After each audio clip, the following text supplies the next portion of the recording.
भगवान शंकर के कथा रसिक प्रेमियों को जय शिव शंकर की।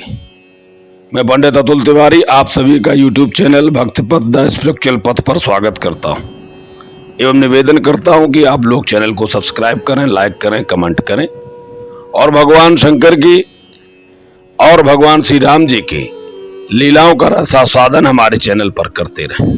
निरंतर आपको कथाएं मिलती रहेंगी। शिव पुराण की कथा में हमने आपको पिछली कथा में सुनाया था कि माता सती ने भगवान शंकर का जब अपमान अपने पिता के यज्ञ में देखा तो उन्होंने अपने शरीर का परित्याग कर दिया। आगे की कथा अब हम आपको सुनाते हैं। ब्रह्मा जी कहते, नारद, आकाशवाणी हुई कि अब यहां पर जो लोग हैं, जो यहां पर मुनि हैं, देवता हैं, वे शीघ्र इस यज्ञ मंडप से निकल जाए, क्योंकि यहां पर जो विराजमान रहेगा उसका विध्वंस हो जाएगा। क्योंकि अब भगवान शंकर के कोप का सामना महाराज दक्ष को करना ही पड़ेगा। और एक ऐसी आकाशवाणी हुई, और यह जब आकाशवाणी हुई तो ब्रह्मा जी अपने पुत्र नारद को कथा सुनाते हुए कहते कि देवता आदि सब भयभीत हो गए, विस्मित हो गए, उनके मुख से कोई बात नहीं निकली। भृगु के मंत्र बल से भाग जाने के कारण जो वीर शिवगण नष्ट होने से बच गए थे, पिछली कथा में बताया था कि माता सती के साथ आए हुए गणों ने यज्ञ का विध्वंस करने का प्रयास किया तो वहां पर महात्मा भृगु विराजमान थे और उन्होंने अपने मुख से मंत्र द्वारा ऋभुओं को प्रकट किया था और ऋभुओं ने उन शिवगणों को मारकर भगाया था। तो उससे कुछ भगवान शंकर के शिवगण मृत्यु को प्राप्त हो गए थे और कुछ बच गए थे। तो भृगु के मंत्र बल से भाग जाने के कारण जो वीर शिवगण नष्ट होने से बच गए थे वे भगवान शिव की शरण में चले गए और सबने अमित तेज से भगवान रुद्र को भरी भांति सादर प्रणाम किया और वहां की घटना सब बताई। गण बोले, महेश्वर, दक्ष बड़ा दुरात्मा और घमंडी है, उसने वहां जाने पर सती देवी का अपमान किया और देवताओं ने भी उनका आदर नहीं किया। प्रभु, योगाग्नि द्वारा जब माता सती ने अपने शरीर को जलाकर भस्म कर दिया, यह देखकर 10,000 से अधिक गणों ने लज्जा व शस्त्रों द्वारा अपने ही अंगों को काट काट कर वहां मार गया, स्वयं नष्ट हो गए। शेष हम लोग दक्ष पर कुपित हो उठे और सबको भय पहुंचाते हुए वेग पूर्वक यज्ञ का विध्वंस करने लगे, परंतु विरोधी भृगु ने अपने प्रभाव से हमें तिरस्कृत कर दिया। हम उनके मंत्र बल का सामना नहीं कर सके। प्रभु विश्वंभर, हम आपकी शरण में आए हुए, वहां प्राप्त हुए भय से आप हमें बचाइए, निर्भय कीजिए। पार्षदों की बात सुनकर ब्रह्मा जी कहते हैं, नारद, अपने पार्षदों की यह बात सुनकर भगवान शिव ने वहां की सारी घटना जानने के लिए शीघ्र तुम्हारा स्मरण किया। देवर से तुम दिव्य दृष्टि से संपन्न हो, अतः भगवान के स्मरण करने पर तुम वहां पहुंचे और शंकर जी को भक्ति पूर्वक प्रणाम करके खड़े हो गए। स्वामी शिव ने तुम्हारी प्रशंसा करके तुम्हारी कुशल पूछी और तुमसे दक्ष यज्ञ में गई हुई सती का समाचार पूछा। समूह के पूछने पर तुमने शीघ्र ही सारा वृत्तांत सुना दिया और जब तुम्हारे मुख से बातें सुनी तो भगवान शंकर को, भगवान रुद्र को बड़ा ही क्रोध आ गया। लोक संहारकारी रुद्र ने अपने सिर से एक जटा उखाड़ी और उसे क्रोध पूर्वक उस पर्वत के ऊपर दे मारा। मुने भगवान शंकर के पटकने से उस जटा के 2 टुकड़े हो गए और एक से वीरभद्र और एक टुकड़े से भद्रकाली प्रकट हो गई। जटा के पूर्व भाग से महाभयंकर महाबली वीरभद्र प्रकट हुए, जो समस्त शिवगणों के अगुआ है। ये भूमंडल को समस्त ओर से व्याप्त करके उससे भी अधिक 10 अंगुल अधिक होकर खड़े हो गए, बड़े हो गए। वे प्रलयाग्नि के समान जान पड़ते थे। शरीर बहुत ऊंचा था, 1000 भुजाएं थी उनके। और जो जटा के दूसरे भाग से महाकाली उत्पन्न हुई वह बड़ी भयंकर दिखाई देती थी। वीरभद्र बातचीत करने में बड़े कुशल थे। परमेश्वर को प्रणाम किया और वीरभद्र बोले, प्रभु, सोम, सूर्य और अग्नि को 3 नेत्रों के रूप में धारण करने वाले स्वामी, शीघ्र आज्ञा दीजिए, मुझे इस समय कौन सा कार्य करना होगा? ईशान, क्या मुझे आधे ही क्षण में सारे समुद्रों को सुखा देना है या इतने ही समय में संपूर्ण पर्वतों को पीस डालना है? हर मैं एक ही क्षण में ब्रह्मांड को भस्म कर डालूं या समस्त देवताओं और मुनीश्वरों को जलाकर राख कर दूं? शंकर ईशान, क्या मैं समस्त लोगों को उलट पलट दूं या संपूर्ण प्राणियों का विनाश कर डालूं? महेश्वर, आपकी कृपा से कहीं कोई भी ऐसा कार्य नहीं है जिसे मैं न कर सकूं। प्रभु, आप बस आज्ञा दीजिए। यद्यप आपकी लीला मात्र से ही सारा कार्य सिद्ध हो जाता, तथा जो मुझे आप भेज रहे हैं, यह मुझ पर आपका अनुग्रह ही है। शंभो, मुझ में जो ऐसी शक्ति है वह आपकी कृपा से ही प्राप्त हुई है। शंकर, आपकी कृपा के बिना किसी भी शरीर में कोई शक्ति नहीं हो सकती। वास्तव में आपकी आज्ञा के बिना कोई तिनके आदि को भी हिलाने में समर्थ नहीं है। प्रभु, मैं आपके चरणों में बारंबार प्रणाम करता हूं। हर मेरे दाहिने अंग बार बार फड़क रहे हैं, इससे सूचित होता है मेरी विजय अवश्य होगी, इसलिए मुझे अवश्य भेजिए। ब्रह्मा जी कहते हैं, नारद, उनकी बात सुनकर सर्वमंगला के पति भगवान शिव संतुष्ट हुए और कहा, मेरे पार्षदों में श्रेष्ठ वीरभद्र, ब्रह्मा जी का पुत्र दक्ष बड़ा दुष्ट है।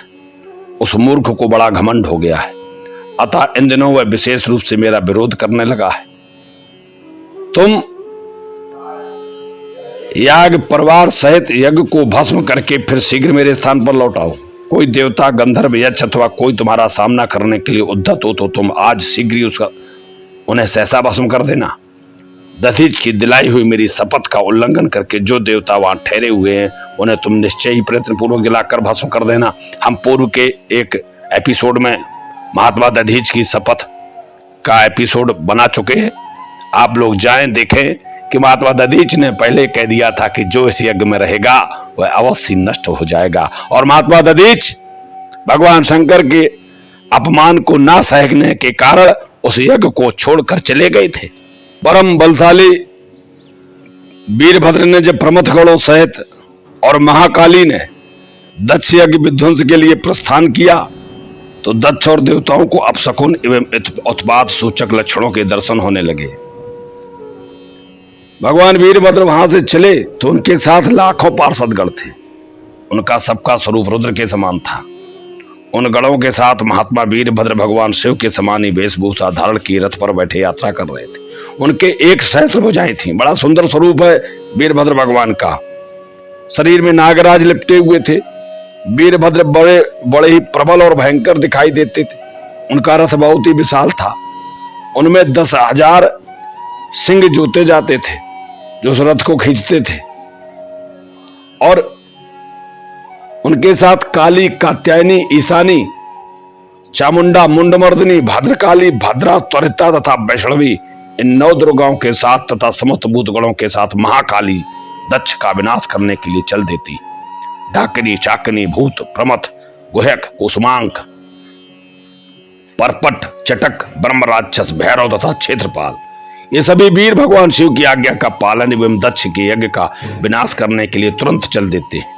इनके सिवा 64 गणों के साथ योगिनियों का मंडल भी सहसा कुपित हो जाता है और दक्ष यज्ञ का विनाश करने के लिए वहां से प्रस्थित हुआ है। इस प्रकार से कोट कोट गण विभिन्न प्रकार के गणाधीश वीरभद्र के साथ चल देते हैं। महामुने, सेना सहित वीरभद्र की यात्रा के समय वहां पर तो शकुन हो रहे, पर दक्ष के या अपशकुन होने लगे। दक्ष की बाईं आंख, बाईं भुजा और बाईं जांघ फड़कने लगी। वाम अंगों का फड़कना सर्वथा अशुभ सूचक होता है और इस प्रकार वह कष्ट मिलने की सूचना दे रहा था। दक्ष की यज्ञशाला में धरती डोलने लगी, दिशाएं मलिन हो गईं, सूर्यमंडल चितकबरा दिखने लगा, हजारों घेरे पड़ गए सूर्य पर, बिजली और अग्नि के समान दीप्तमान तारे टूट टूट कर गिरने लगे। इसी प्रकार वहां पर इसी बीच में आकाशवाणी हो गई। वह कहने लगी, आकाशवाणी बोली, ओ दक्ष, आज तेरे जन्म को धिक्कार है, तू महामूढ़ और पापात्मा है। भगवान हर की ओर से आज तुझे महान दुख प्राप्त होगा जो किसी तरह टल नहीं सकता। अब जा, यहां तेरा हाहाकार कोई सुनेगा नहीं, इसमें संशय नहीं, और जो लोग यहां पर रहेंगे उनको वे भी नष्ट हो जाएंगे। और जब ऐसा कहा तो दक्ष भगवान विष्णु की शरण में पहुंच जाते कि किसी प्रकार से हमारे यज्ञ की रक्षा हो। और भगवान क्या कहते हैं, कहते हैं कि दक्ष, मैं तुम्हें तत्व की बात बता रहा हूं, तुम मेरी बात ध्यान देकर सुनो। मेरा यह वचन तुम्हारे लिए सर्वथा हितकारक है। तुम्हें तत्व का ज्ञान नहीं है। हे दक्ष, तुमने सबके अधिपति भगवान शंकर की अवहेलना की। ईश्वर की अवहेलना से सारा कार्य सर्वथा निष्फल हो जाता है। जहां अग्र पूजा होनी चाहिए थी, वहां तुमने उनकी पूजा ही नहीं की।